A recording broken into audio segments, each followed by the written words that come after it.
तर झिरो समजणाऱ्या भाजपला ताकद दाखवली. सेना भाजप संघर्षावर निलेश राणेंचं टू द पॉइंट मध्ये मत. दोन आमदार असताना एक दोन जागांची ऑफर. चर्चा सुरू असताना बॅनरवरून शिंदेचे फोटो काढले. सिंधुदुर्ग जिल्ह्यात शिवसेनेचे दोन आमदार असतानाही झिरो समजणाऱ्या भाजपला निवडणुकीत ताकद दाखवल्याचं निलेश राणे म्हणाले. टू द पॉइंट या विशेष मुलाखतीत त्यांनी भाजप प्रदेशाध्यक्ष रवींद्र चव्हाण यांच्या भूमिकेवर टीकास्त्र सोडलंय. जिल्ह्यात 3 पैकी 2 आमदार असतानाही भाजपला नगर परिषद आणि नगरपंचायत निवडणुकीत 1 आणि 2 जागांची ऑफर देण्यात आल्याचा आरोपही निलेश राणेंनी केलाय. एवढंच नाही तर शिवसेनेची जिल्ह्यात ताकदच नाही हे सांगण्याचा रवींद्र चव्हाणांनी केविलवाणा आरोप केल्याचंही निलेश राणे म्हणाले.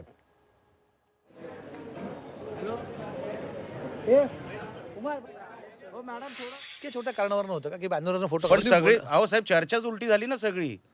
आम्हाला 1 सीट पण नाही 2 सीट पण नाही. अहो आमची पण ताकद आहे तिथे. आमचे 2 आमदार आहेत जिल्ह्यामध्ये. फक्त बॅनरवरचा एक फोटो हा विषय नसतो. चर्चेमध्ये आपण काय प्रेझेंटेशन देताय मला की तुम्ही शून्य आहात, तुमच्याकडे कुठे सीट आहेत, तुमचं काय आहे. अहो आमचे 2 आमदार आहेत, मी आणि केसरकर साहेब. जिल्ह्यामध्ये 3च सीट आहेत. एकवर नितेश राणे आहे, एक भाजप आणि 2 शिवसेना. 3च सीट आहेत जिल्ह्यामध्ये. तर त्याच्यामध्ये तुम्ही सांगणार आम्हाला तुम्ही कुठे आहात. मग आम्ही काय समजायचं साहेब, मला सांगा तरी. आम्ही बोलणी कशी करायची, कुठून सुरुवात करायची. तुम्ही शून्य आहात म्हटल्यावर आम्हाला काय स्कोप राहतो. पण ज्यांचे आमदार तिथे 2 आहेत त्याला शून्य कसं म्हणू शकता कोणी. मी हा विचार मी सांगू का? एक्झॅक्टली मी सांगू का तुम्हीच होतं? माझ्या प्रश्नाचं उत्तर दिलं नाही, माझा प्रश्न पुढे आहे निलेशजी. विचारा. तुम्ही भाजपच्या मदतीने लढलात, तुम्ही आमच्यामुळे निवडून आलात. हा त्याच्यामध्ये दरपोक्ती किंवा हा त्याच्यामागे ही भावना आहे का की तुम्ही आमच्यामुळे तिथे आहात, आमच्यामुळे निवडून आलात म्हणून तुम्ही शून्य आहात. असं सांगायला पाहिजे ना त्यांनी. त्या असं मला भावनेतून सांगायला आलंय का? पाहिजे. त्या भावनेतून हे आलंय का काय की तुम्ही शून्य आहात तिथे, तुम्ही आहात, तुमचे आमदार निवडून आलात आमच्यामुळे. मग आता तुम्ही मला शून्य समजता ना, तर मग मी माझी ताकद तर दाखवणार ना साहेब. हम्म. माझी ताकद दाखवणार. मी पण साहेब काय कमी नाहीये कोणापेक्षा. मी असं का समजू मी त्यांच्यापेक्षा कमी आहे. याचबद्दल बोलण्यासाठी आपले प्रतिनिधी प्रणव पोळेकर आता आपल्या सोबत आहेत. शून्य समजणाऱ्या रवींद्र चव्हाण यांना उत्तर सुद्धा दिलंय निलेश राणेंनी प्रणव या मुलाखतीत. हा नक्कीच सौरभ, मी मगाशीच म्हटलं त्याप्रमाणे की राणेंना संपवण्याचा आणि इथल्या इलेक्शनचा हा जो काही निलेश राणेंचा रोख आहे तो पूर्णतः आपण बघायला गेलो तर चव्हाण आणि चव्हाण या एकाच ह्याच्यावर फिरताना पाहायला मिळतं. कारण ते कायम वक्तव्य करताना जे आहे ते भाजपवर कुठेही टीका करताना दिसत नाहीत. फक्त व्यक्ती आणि याच्यामुळेच निलेश राणेंचा आणि इथला जो युतीचा जो संघर्ष आहे तो पाहायला मिळाला होता. आणि त्यातूनच या जागा वाटपाच्या वेळी ज्यावेळी फेऱ्या चालू होत्या त्यावेळी मात्र एकूणच बघायला गेलं तर आम्ही चर्चा करतोय हे फक्त वक्तव्य जे आहे ते शिवसेनेकडनं येत होतं. भाजपकडून कुठेही या संदर्भातले जे आहे ते बोललं जात नव्हतं. मात्र ज्यावेळी आयत्यावेळी म्हणजे सगळ्यांकडनं ज्यावेळी फॉर्म भरायची ज्यावेळी शेवटची डेट आली तोपर्यंत कुणीही करत नव्हतं. त्यावेळी नंतर सगळ्यांनी फॉर्म जे आहे ते एकमेकांच्या विरोधात भरताना पाहायला मिळाले होते. आणि त्यातूनच एक गोष्ट निश्चित झाली होती सौरभ की या ठिकाणी युती होणार नाहीये.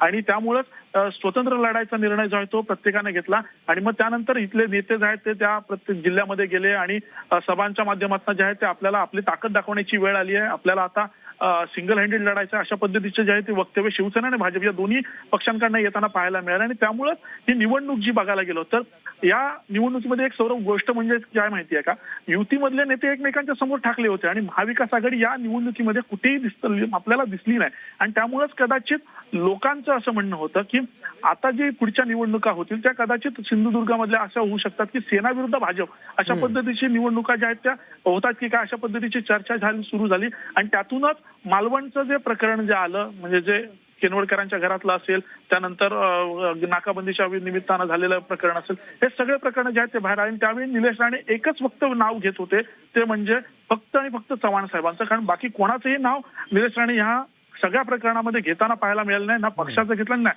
फक्त आणि फक्त एकच नाव जे आहे ते सौरभ घेताना पाहायला मिळालं. आणि त्यामुळेच निलेश राणेंचा रोग जो आहे तो स्पष्टपणे होता की संपवण्याचा आम्हाला कुणी प्रयत्न करू शकत नाही.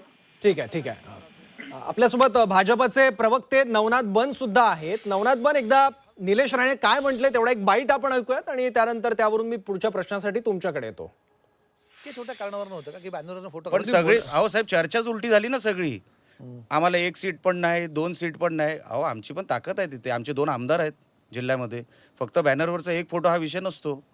चर्चेमध्ये आपण काय प्रेझेंटेशन देताय मला की तुम्ही शून्य आहात, तुमच्याकडे कुठे सीट आहेत, तुमचं काय आहे. अहो आमचे 2 आमदार आहेत, मी आणि केसरकर साहेब जिल्ह्यामध्ये 3च सीट आहेत. एकवर नितेश राणे आहे, एक भाजप आणि 2 शिवसेना, 3च सीट आहेत जिल्ह्यामध्ये. तर त्याच्यामध्ये तुम्ही सांगणार आम्हाला तुम्ही कुठे आहात? मग आम्ही काय समजायचं साहेब? मला सांगा तरी, आम्ही बोलणी कशी करायची, कुठून सुरुवात करायची? तुम्ही 0 आहात म्हटल्यावर आम्हाला काय स्कोप राहतो? पण ज्यांचे आमदार तिथे 2 आहेत त्याला 0 कसं म्हणू शकता कोणी? मी हा विचार मी सांगू का? एक्झॅक्टली. मी सांगू का तुम्हीच होतं? माझ्या प्रश्नाचं उत्तर दिलं. नाही, माझा प्रश्न पुढे आहे निलेशजी. विचारा. तुम्ही भाजपच्या मदतीने लढलात, तुम्ही आमच्यामुळे निवडून आलात, हा त्याच्यामध्ये दरपोक्ती किंवा हा त्याच्यामागे ही भावना आहे का की तुम्ही आमच्यामुळे तिथे आहात, आमच्यामुळे निवडून आलात म्हणून तुम्ही 0 आहात? असं सांगायला पाहिजे ना त्यांनी. त्या असं मला भावनेतून सांगायला आलंय पाहिजे. त्या भावनेतून हे आलंय का काय? की तुम्ही 0 आहात तिथे, तुम्ही आहात, तुमचे आमदार निवडून आलेत आमच्यामुळे? मग आता तुम्ही मला 0 समजता ना, तर मग मी माझी ताकद तर दाखवणार ना साहेब. हम्म. माझी ताकद दाखवणार. मी पण साहेब काय कमी नाहीये कोणापेक्षा. मी असं का समजू मी त्यांच्यापेक्षा कमी आहे? तर नवनाथ, शिवसेनेला 0 समजणाऱ्या भाजपला निवडणुकीत ताकद दाखवल्याचं निलेश राणे म्हणाले आहेत. तर निलेश राणेंची ताकद दिसली का भाजपला? एक सीट पण नाही, 2 सीट पण नाही. अहो आमची पण ताकद संपलेली आहे. महायुतीचे तिन्ही पक्ष नेते एकमेकांसोबत बसतायत आणि महायुतीमध्ये कुठेही अंतर्गत समन्वय नाही असं चित्र करण्याचा प्रयत्न केला जातोय. परंतु तिन्ही नेत्यांनी म्हणजे देवेंद्रजी फडणवीस, एकनाथजी शिंदे हे दोघंही एकत्र बसलेत. अजितदादा देखील एकत्र येत आहेत आणि याच्यामध्ये अशा पद्धतीचं कोणीही वक्तव्य करू नये अशा पद्धतीची समज ही त्या पक्षातील नेत्याला दिली जाते. त्यामुळं निलेशजी राणे जे काही बोलले ते मला वाटतं इलेक्शनच्या पार्श्वभूमीवर बोलले. आता निवडणुका संपलेल्या आहेत, महायुतीमध्ये कुठेही वाद नाही. स्वतः रवींद्र चव्हाण काल सिंधुदुर्गामध्ये जाऊन आले, तिथे त्यांची बैठक झाली.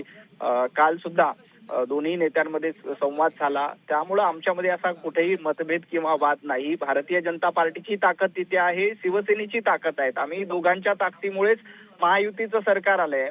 म्हणजे अजितदादा पवार असतील, एकनाथ शिंदे असतील किंवा देवेंद्रजी फडणवीस असतील, या तिघांनाही निवडून देण्याचं काम महाराष्ट्रातल्या जनतेने केलंय. जनतेचे आशीर्वाद महायुतीच्या पाठीशी आहेत.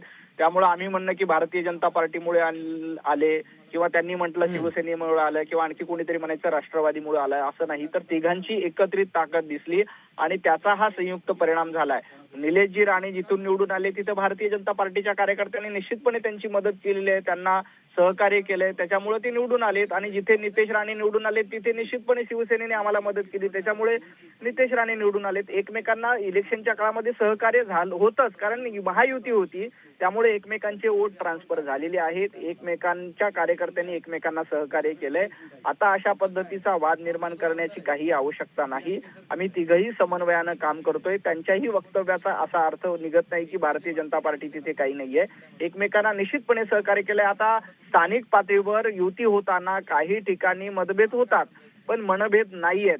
आता सिंधुदुर्गमध्ये ज्या पद्धतीनं उबाटा गटाला सोबत घेण्याचं काम शिवसेनेने केलं, त्याच्यामुळे भारतीय जनता पार्टीच्या कार्यकर्त्यांना थोडंसं हे वाटलं, अस्वस्थ वाटलं, त्याच्यातून टीका टिप्पणी झाली. परंतु आता इलेक्शन झाली, तुम्ही बघा सिंधुदुर्गमध्ये आपण post alliance Bharatiya Janata party आणि शिवसेना एकत्र येईल आणि सिंधुदुर्गातल्या सर्व महापालिका नगरपालिकेमध्ये आमच्या संयुक्तपणे महायुतीचं सरकार सगळीकडे बसलेलं असेल. आमची पोस्ट इलेक्शन अलायन्स नक्की होईल, हे बघा तुम्ही.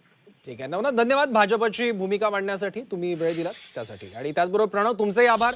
कोकणातलं स्थानिक राजकारण तुम्ही आम्हाला समजावून सांगितलं त्यासाठी.